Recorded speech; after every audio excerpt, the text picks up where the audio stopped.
Now we're going to focus on some important aspects of the internal anatomy of the male reproductive system.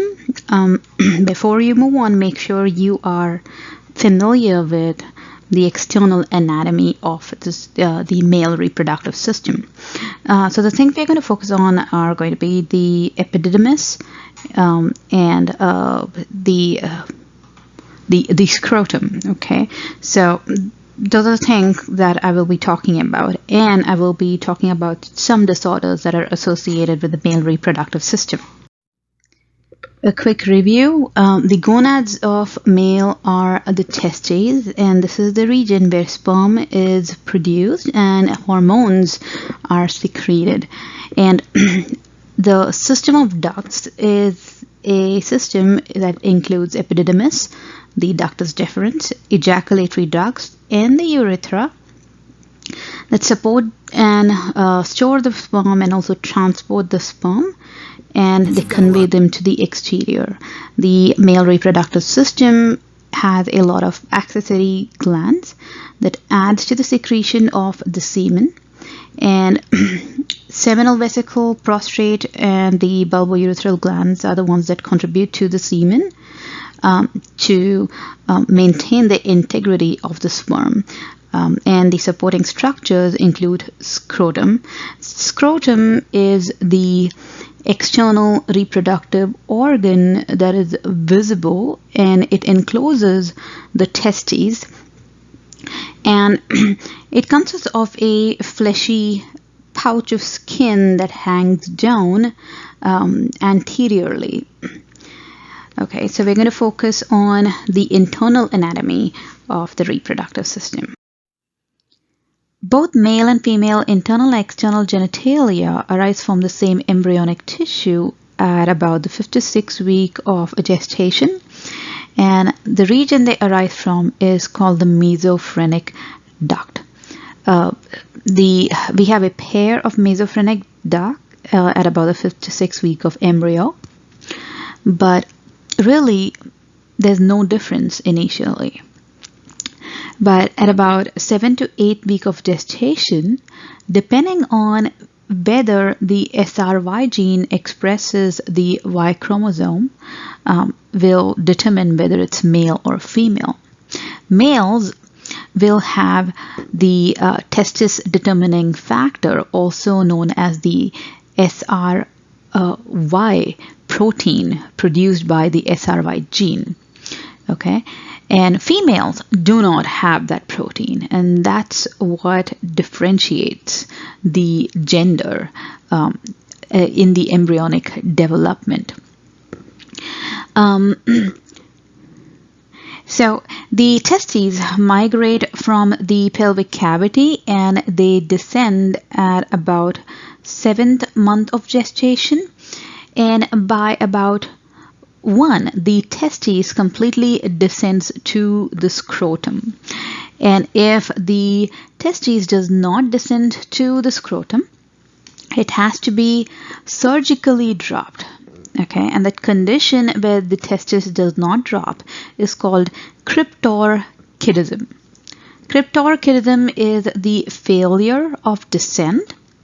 This increases the risk of sterility in males, and it also increases the risk of testicular cancer in males. Testicular cancer affects almost 1 in about 50,000 males, and it is one of the most common cancers in males in between ages 15 to 35. And yeah, so if it does not descend, the doctor has to surgically descend the testes into the scrotum. And this is important because for viable sperm production, the testes and the scrotum and the sperm needs to be at a perfect temperature that we'll talk about a little bit more later. There are certain muscles that help in ascending or descending the testes when it's too warm or too cold. I'm sure most of you are aware that he can't tell the gender of the fetus or a developing of an embryo in the early stages of gestation.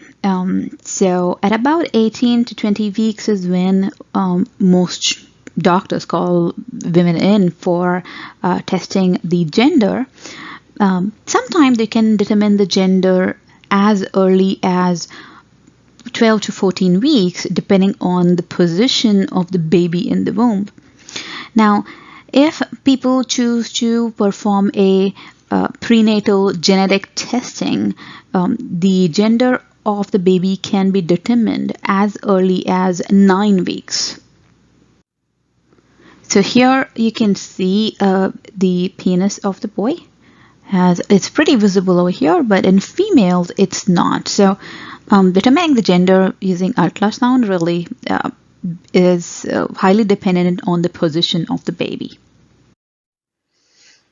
So here you see the scrotum, and this is the spermatic cord.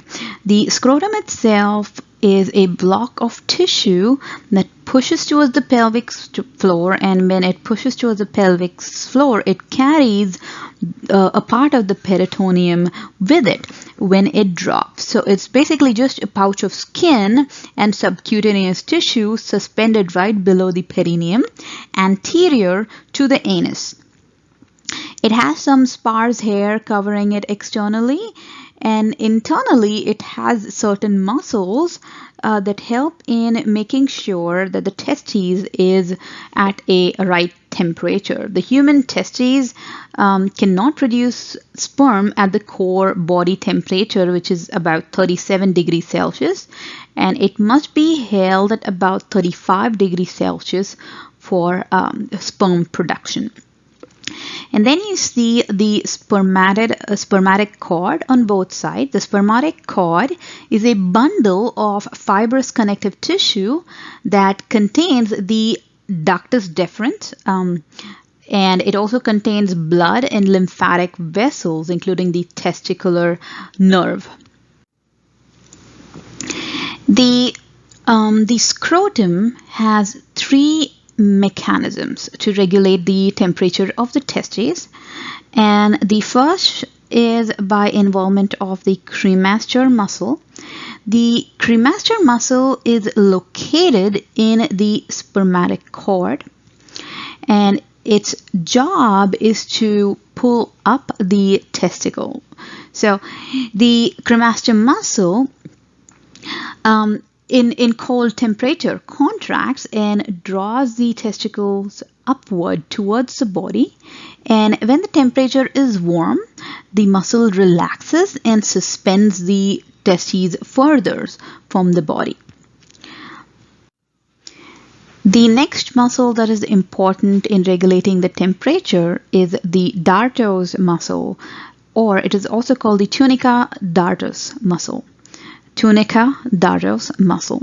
The dartos muscle is present in the wall of the scrotum, similar to the cremaster muscle.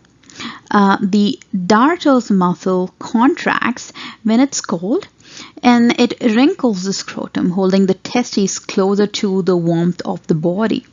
And it also helps in reducing the surface area of the scrotum to prevent heat loss. Okay, now there is a link I'm going to post along with the videos, which shows how the cremaster muscle reflex is important in testing for some disorders, some nerve damage disorders. Okay, and the third mechanism for the regulation of the temperature is by use of the pampiniform plexus. The pampiniform plexus, you know what a plexus is. Plexus is an extensive network of veins from the testes that surrounds the testicular artery and the spermatic cord. So this network of blue veins you're seeing is the pampiniform plexus. The pampiniform plexus acts as a countercurrent heat exchanger. It's like, a coolant. It basically circulates coolant for the testes. And without the pampiniform plexus, the warm arterial blood would actually cause the temperature of the testes to rise very high, and it can inhibit the production of the sperm. So the job of pampiniform plexus is to remove heat from the descending arterial blood in the testes. And by the time the arterial blood reaches the testes, it is about 1.5 to about 3 degrees cooler to allow the sperm to remain healthy. So I would like to remind you about the inguinal region from your early anatomy chapters. Right, this region is called the inguinal region, and this is where you find something called as the inguinal canal, and you have the inguinal ring right about here. Now this region is of clinical importance because when the testis drops into the scrotum, it leaves a potential weakness in the abdominal walls, and it can potentially be a site for herniation. And a hernia in this region is known as inguinal hernia. So we have the inguinal canal on both sides, and you see the superficial inguinal ring. Now everything coming to or going out of the testicles must pass through a slit in the inguinal canal, and that is known as the inguinal ring. So that is the superficial inguinal ring, and the inguinal canal is superior and parallel to the inguinal ligament right over there. Okay, so this is the end of the inguinal canal, and the canal serves as a pathway by which structures can pass from the abdominal wall to the external genitalia. And the inguinal ring is an opening for inlet and outlet of the canal. Again, like I mentioned, this is of clinical importance because especially when during cryptorchidism, when the testes have to be surgically dropped, it leaves a weakness in the abdominal wall, causing a potential site for inguinal hernia.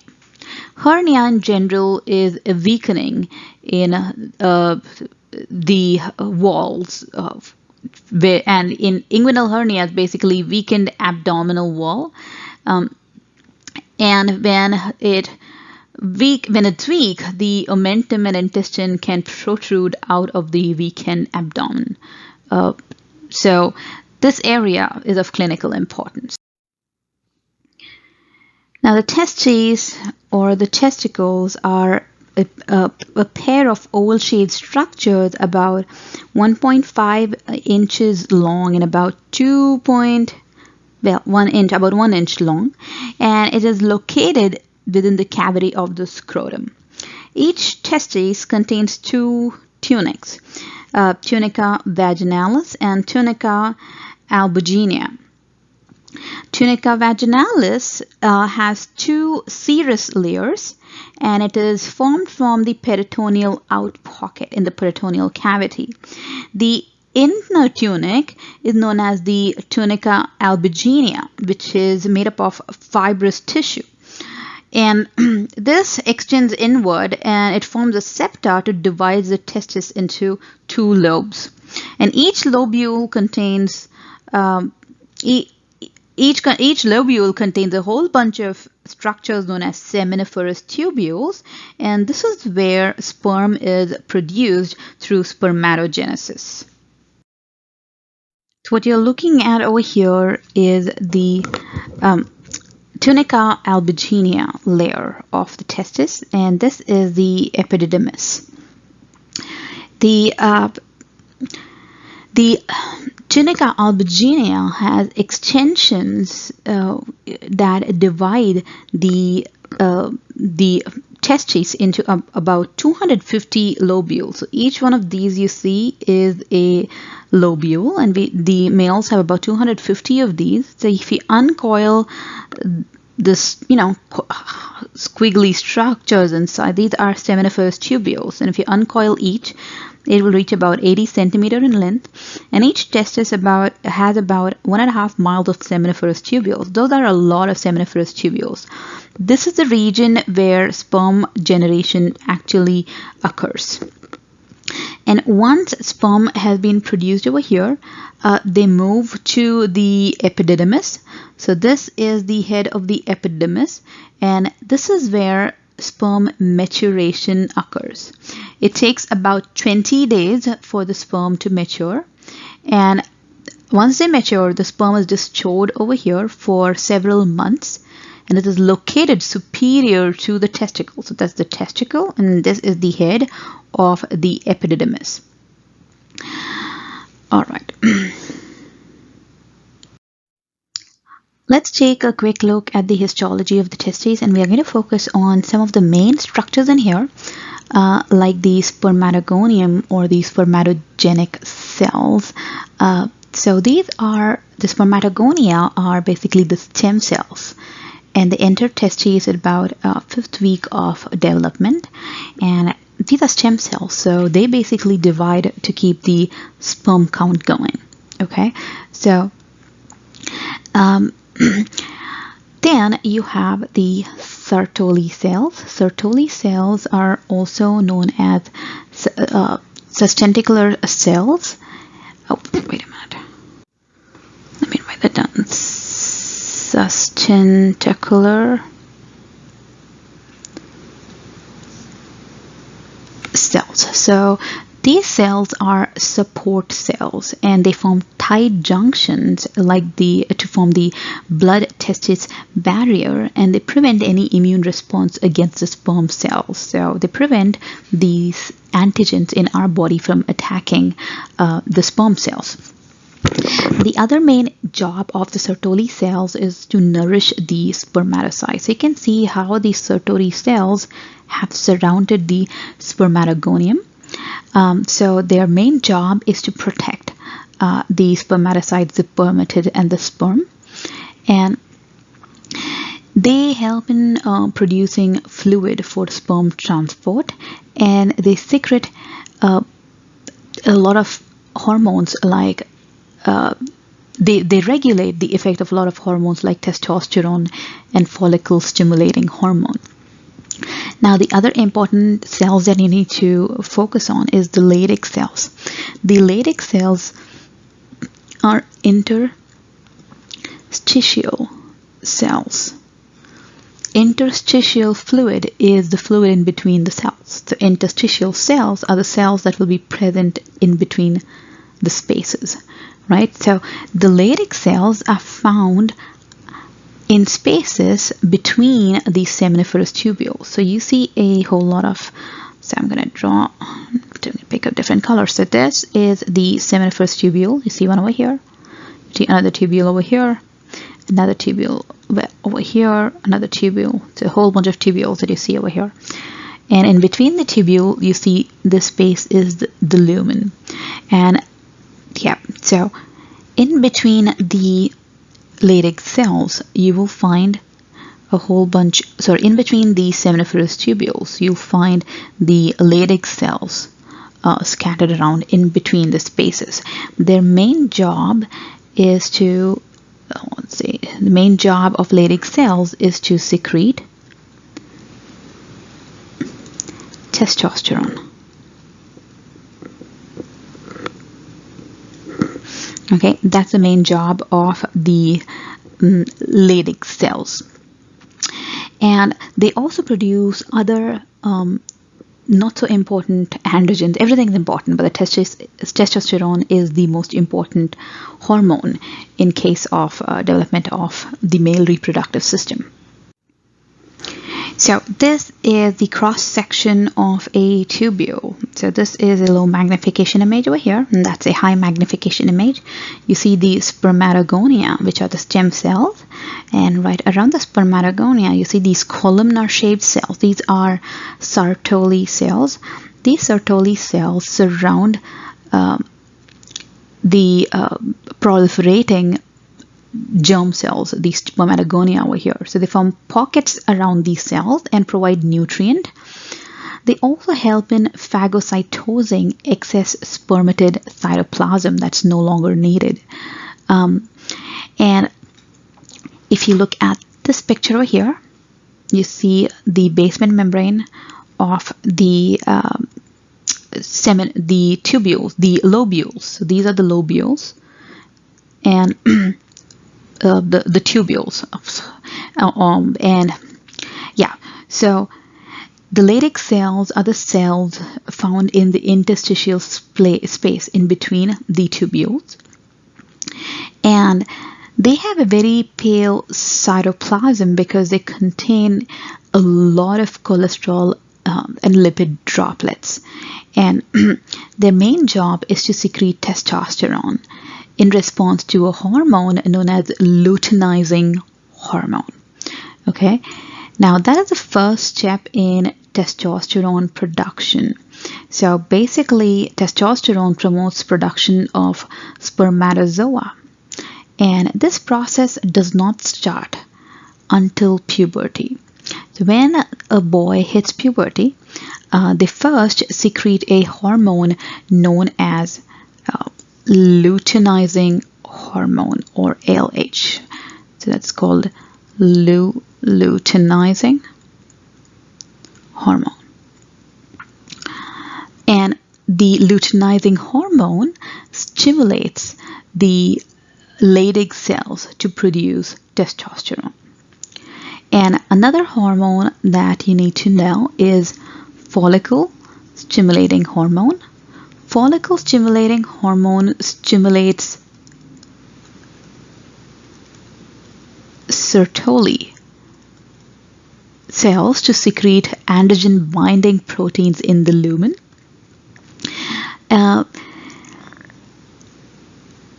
Okay, and both of these hormones support development of the sperm. Okay, so just know the names of the hormone and the type of cells they act upon. Luteinizing cell hormones stimulate Leydig cells, and follicle stimulating hormone. Follicle stimulating hormone act upon the Sertoli cells. So this is a closer view of the cross section of the testis, and you see the outer layer, which is tunica vaginalis, the inner layer, tunica albuginea, that forms a lot of infoldings and invaginations that lead to the formation of lobules. Inside the lobules, you see a lot of seminiferous tubules, and this is where sperm production takes place. The seminiferous tubules are surrounded by about 5 layers of myoid cells. These myoid cells are like smooth muscles, and they squeeze the sperm out of the seminiferous tubules and out of the testis. Okay, and the structures that connect the seminiferous tubules to the epididymis are known as rete testis. Okay, so the rete testis basically connects these seminiferous tubules to the epididymis, and the epididymis wraps around the testis. You can see how it wraps around the testis, and immature sperm passes through the head. So this area is the head of the testis, and the immature sperm passes through the head of the epididymis, and then it goes down the body all the way to the tail end of the testis, and in the tail end it is stored until ejaculation. Okay, and it can be stored for months together, but the process of maturation itself takes place in about 20 days. Okay, so epididymis is the place where the sperm matures and it is stored until ejaculation. One of the most complex structures in the male reproductive system is the spermatic cord. So what are the things you find in the spermatic cord? A lot of important things actually. Okay, one of the most important things is the testicular artery that passes through the superficial inguinal ring to get to the testis, and the testicular artery constantly delivers oxygen to the testicles. This is important because the testicle constantly use energy, because once a male hits puberty, sperm production is a constant process, so it requires a constant supply of oxygen for energy. And then you have the pampiniform plexus. The pampiniform plexus is a network of veins that acts in heat absorption. So by the time the arterial blood reaches here, it gets cooled about, it is lowered to about 1.5 to 3 degrees below the normal temperature by the time it gets here. Okay, and then you have the ductus deferens. The ductus deferens, if you remember, is a structure. It's a duct or a tubule that carries the sperm to the urethra for ejaculation. And then you have the cremaster muscles. So the cremaster muscle enmeshes the whole testicle, and its main job is to pull the testicle up and release it down to maintain the temperature. All right, so the testicles, as you know, are highly innervated by the sympathetic and parasympathetic divisions of the autonomic nervous system. Any forceful trauma to the testis can cause intense pain, really a lot of pain. So the other reason we need a lot of nerve fibers is to assist in ejaculation. So sperm versus semen. A lot of people use this term interchangeably, but the sperm and semen are not the same thing. Sperms are merely the cells. Okay, they are just the component. But semen contains sperm plus all the other components that are needed for the sperm to remain healthy and survive in a very rough environment. So there are a lot of accessory structures, including the seminal vesicles and the prostrate, that provide an environment for the sperm to survive. Okay. Now we're going to focus on some important accessory organs around the testes. So, like I said, semen and sperm are two different things. The semen is the ejaculate, and it consists a lot more than just a sperm. And one of the main accessory organs that contributes to the composition of semen is the seminal vesicle. The seminal vesicle is present right over here, behind the prostatic urethra. All right, so behind the prostatic urethra, and yeah, sorry, I just live on a busy road and there's always traffic that passes by. So that is the seminal vesicle that produces about 60% of the semen volume. And one of the main components that is produced by the seminal vesicle is the sugar fructose. Because the sperm requires a lot of energy. And fructose is actually a very important component in the seminal fluid, because a low level of fructose can be a sign of infertility. So if you have known anybody who has done fertility tests, one of the tests they perform is to check the level of fructose in the semen.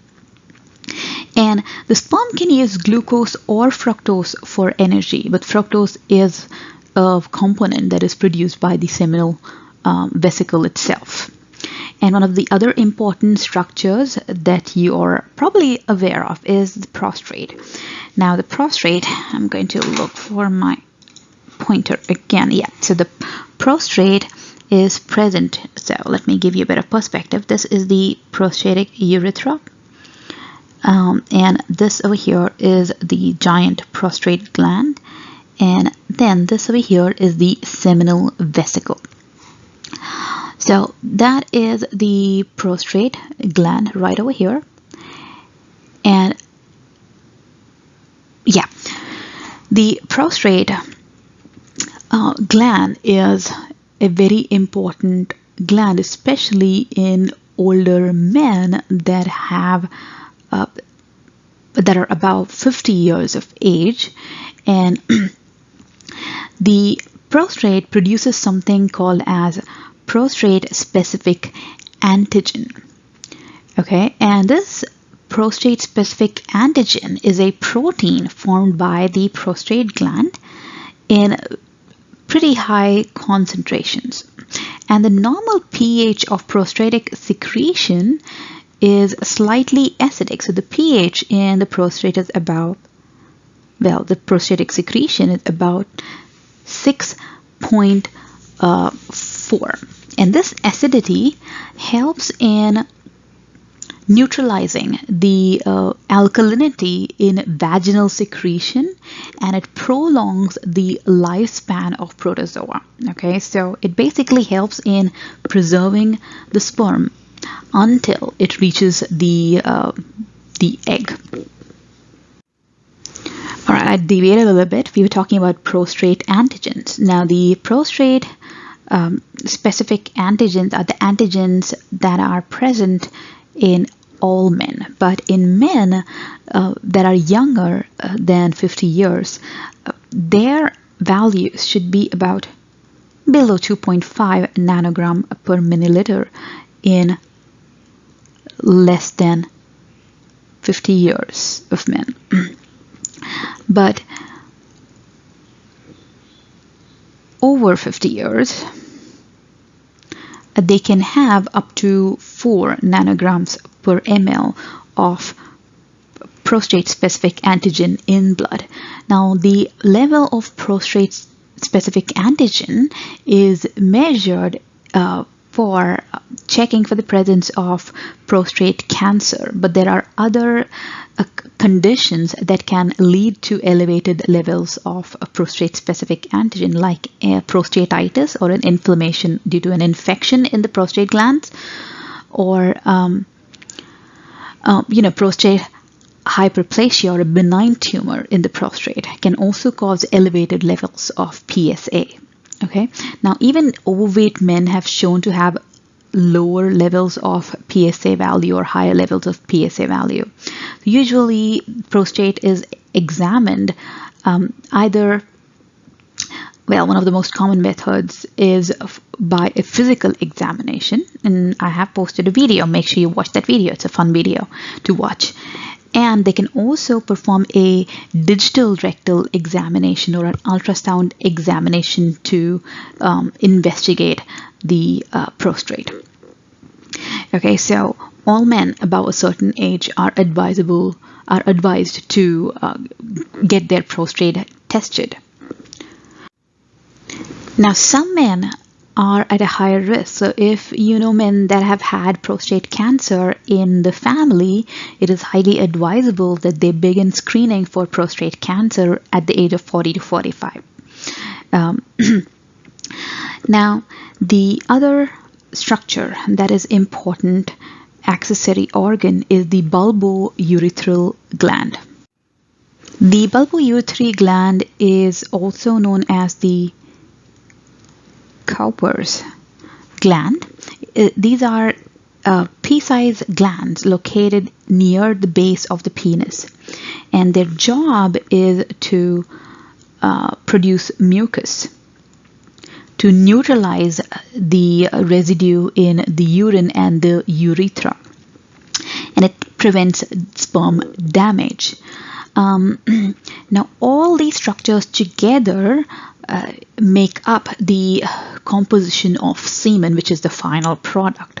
Now, the combination of the fructose of the seminal fluid in general and the secretion from the prostate and the bulbourethry gland support the life of sperm, basically. Without the composition or the perfect composition of the seminal fluid and other components, the sperm will be unable to swim properly.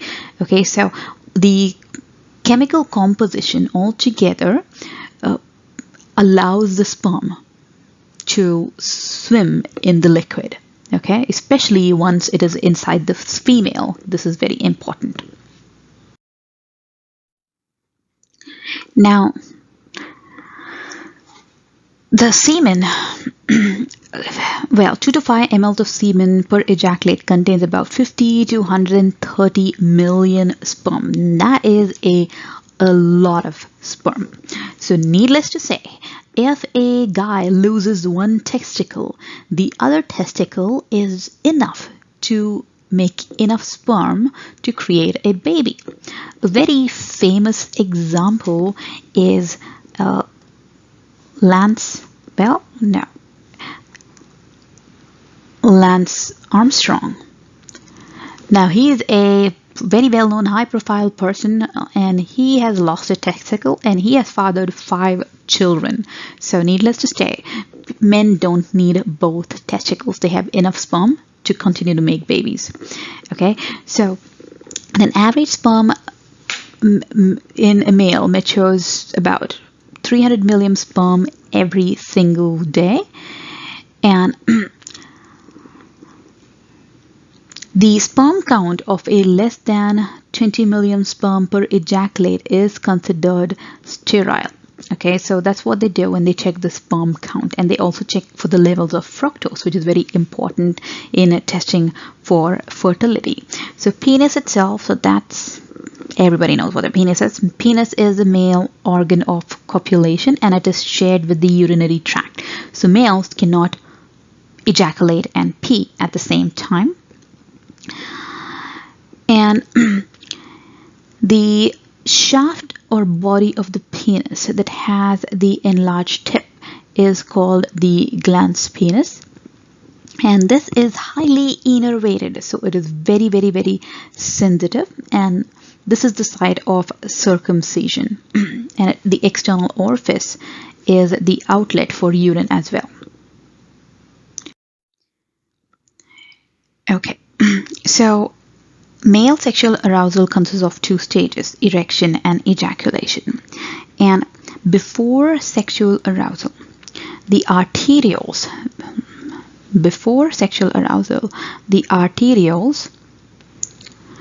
are constricted, and the penis is flaccid or limp.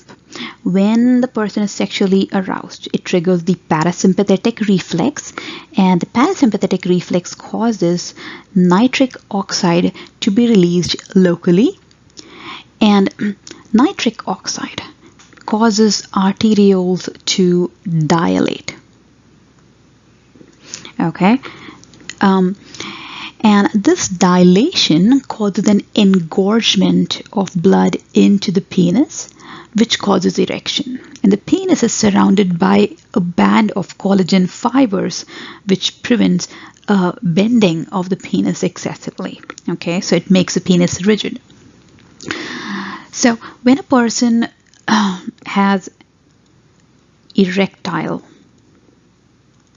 dysfunction, this occurs when the arteries do not dilate completely and the veins are completely closed off. And what Viagra does, it allows arteries to completely dilate. Okay, and the next stage is ejaculation. Okay, so during ejaculation, the sympathetic nervous system kicks in. Alright, and the sympathetic nerves that are involved in ejaculation are mostly at the level of L1 and L2. And when ejaculation begins, the urinary bladder sphincter closes off, and that's why you cannot, a male cannot urinate and ejaculate at the same time, because the urinary bladder sphincter shuts close. Now, as ejaculation begins, the accessory sex organs start secretions. So, male orgasm first has emission. Now, emission is the movement of sperm cells from the testes and the secretion of the accessory glands into the urethra. And the whole process of the movement of the stuff that needs to be ejaculated is called emission. And the sympathetic nerves that are involved in emission are at the L1, L2 level. And first, the fluid from the bulbourethral gland is expelled, and then it is followed by emission from the prostate gland, and finally the seminal vesicles. So first, second, third. I should have ordered it in. I should have written the right order, but anyhow, so that's the order in which the fluids are emitted into the urethra, which is followed by ejaculation. Now, once ejaculation, for ejaculation to occur, the smooth muscles undergo rhythmic contraction along the ductus deferens to squeeze out sperm into the urethra. Okay, and finally the ejaculate is released. And after ejaculation, it is followed by a period of resolution. Now, during the period of resolution, the muscles quickly relax and the blood flow is reduced to the penis, and the penis becomes eventually flaccid again. Okay, so that process is known as resolution. All right, so there are a whole bunch of hormones that determine male sexual characteristic. Before puberty, male cannot reproduce, and that is because before puberty, the spermatogenic cells are undifferentiated. They don't have an identity. The hypothalamus secretes hormones that controls everything at puberty. Okay, hypothalamus in general is the master control gland. The hypothalamus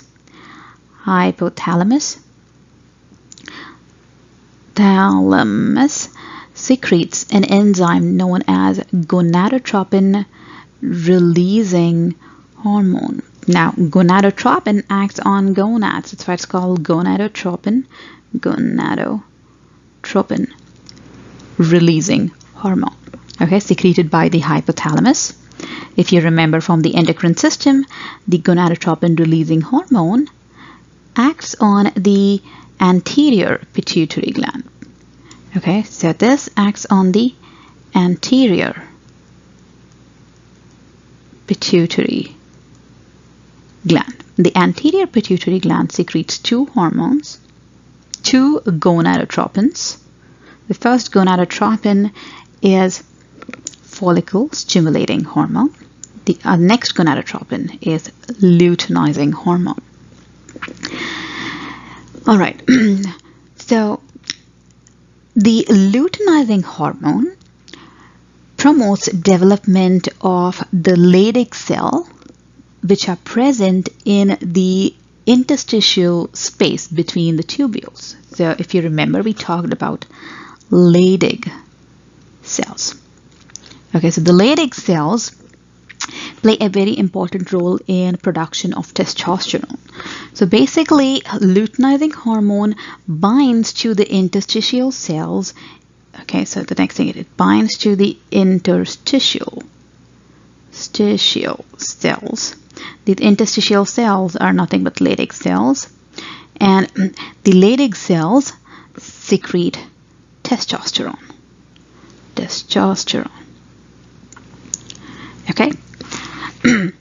Now, the follicle stimulating hormone stimulates spermatogenesis by releasing androgen binding protein. Androgen androgen binding protein. Now, androgen binding protein is a very important glycoprotein which is produced by Sertoli cells in the seminiferous tubules. Okay, and this allows the specific binding to testosterone and other androgens that are required for maturation and production and maturation of sperm cells. Okay, so follicle stimulating hormone acts upon the seminiferous tubules. And what do you have in the seminiferous tubules? You have Sertoli cells. Sertoli cells are also known as sustentacular cells. The sustentacular cells produce androgen binding protein. Okay? So when we have enough level of testosterone and enough level of androgen binding proteins, the Sertoli cells eventually stimulate spermatogenesis. Okay, that is creation of sperm cells. All right. So the other thing Sertoli cells secrete is something called as inhibin. When the sperm count is too high, inhibin is a hormone that inhibits, I'm going to draw this in red. So inhibin enzyme, not hard to remember, inhibin inhibits follicle stimulating hormone and gonadotropin releasing hormone. Okay? So when the levels of testosterone is really high, testosterone inhibits the production of gonadotropin releasing hormone by the hypothalamus. So all of this is a negative feedback mechanism because if you remember homeostasis, we need a certain amount of everything in the body for the body to perfectly function. Okay, it's like the perfect temperature in the house. If there's too much of something, the mechanisms for maintaining homeostasis kick in. If there's too little of something, again, your body responds to the lower concentrations of everything in the body. Okay, so let's go with this once again. Let me look for this pointer right over here. All right, so the hypothalamus secretes gonadotropin releasing hormone, and the gonadotropin releasing hormone stimulates the anterior pituitary to secrete luteinizing hormone and follicle stimulating hormone. The luteinizing hormone promotes the development of interstitial cells or Leydig cells, which are present in the interstitial space between the seminiferous tubules. And the follicle stimulating hormone stimulates the seminiferous tubules to respond to testosterone, and in turn the Sertoli cells secrete androgen binding protein that specifically binds to testosterone. All of these events trigger the formation of sperm cells through spermatogenesis. When the sperm count is too high, the Sertoli cells secrete inhibin, and inhibin inhibits secretion of follicle stimulating hormone and gonadotropin releasing hormone. When the levels of testosterone is too high, testosterone inhibits the secretion of gonadotropin releasing hormone. All right, so testosterone is an androgen. So there are a lot of androgens in general means male sex hormones, and they're mostly produced by the Leydig cells, that is the testicular interstitial cell. And the testosterone leads to enlargement of the testes and accessory reproductive organs. Okay, so The secretion actually begins during the fetal development and continues for several weeks after birth, and then it stops completely, and then it kicks in again during puberty in between the ages of 13 to 15. And that causes development of secondary sex characteristics. Now, the secondary sex characteristics include increased facial hair and increased hair on chest and armpit and pubic region. Sometimes it leads to decreased hair growth on the scalp. It leads to thickening of the vocal cord, so it leads to the change in the voice, and it leads to strengthening of the bones, etc. And testosterone also leads to increase in cellular metabolism and production of red blood cells, and that's why males usually have a higher count of red blood cells than women.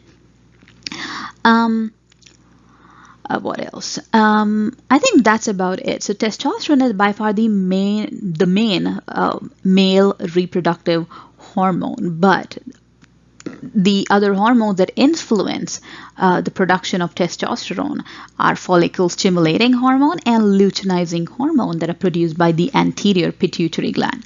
So this over here is the structure of the sperm. The sperm has a head and a midpiece and a tail. The head holds haploid chromosome, only 23 chromosomes as a result of meiotic division. And the midpiece contains mitochondria. And then you have the tail that allows the sperm to beat back and forth, especially to get to the egg during fertilization. So the only cell in the human body that contains flagella is the sperm. The sperm survives anywhere between 2 to 3 days in the female reproductive tract, but some sperm, known as supersperm, are known to survive for up to 5 days. Fertility is the ability to father or mother a child, and this doesn't start till puberty. And sterility in general is the inability to do so. And in males, it begins at about 10 to 12 years of age.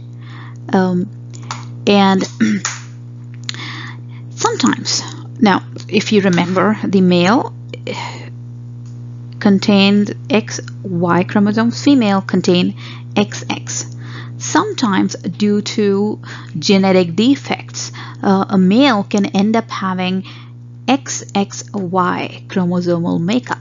This is called Klinefelter's syndrome. Klinefelter syndrome is when a male ends up having 2 X chromosomes along with a Y chromosome instead of just an X and a Y. And the primary feature of Klinefelter syndrome is sterility. But in Klinefelter syndrome, the males also end up having some features of females, like they may have larger breasts. And the primary feature of Klinefelter syndrome is sterility. Either way. So menopause, you've heard of menopause in women when the reproductive organs fail in reproductive function. Now in males, they can produce sperm throughout life, but the sperm production gradually decreases with age. Okay. Now we need a lot of sperm. It takes a lot of work for the sperm to break the barriers and pass through and cause fertilization. And in the process, they exhaust all their mitochondria. So that's why we need a lot of sperm. The normal sperm density is anywhere between 20 million to 200 million sperm per milliliter of semen, which is a lot. And if you have a sperm count less than 20 million, you're considered to have a low sperm count. Okay, so only one lucky guy can get in here and do the job. So the testosterone levels and secretion declines with age.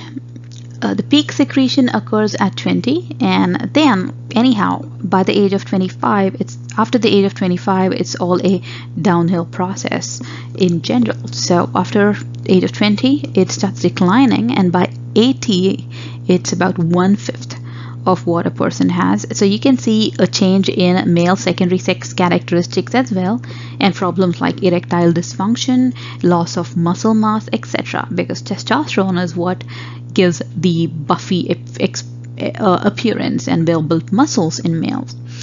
And the period in which male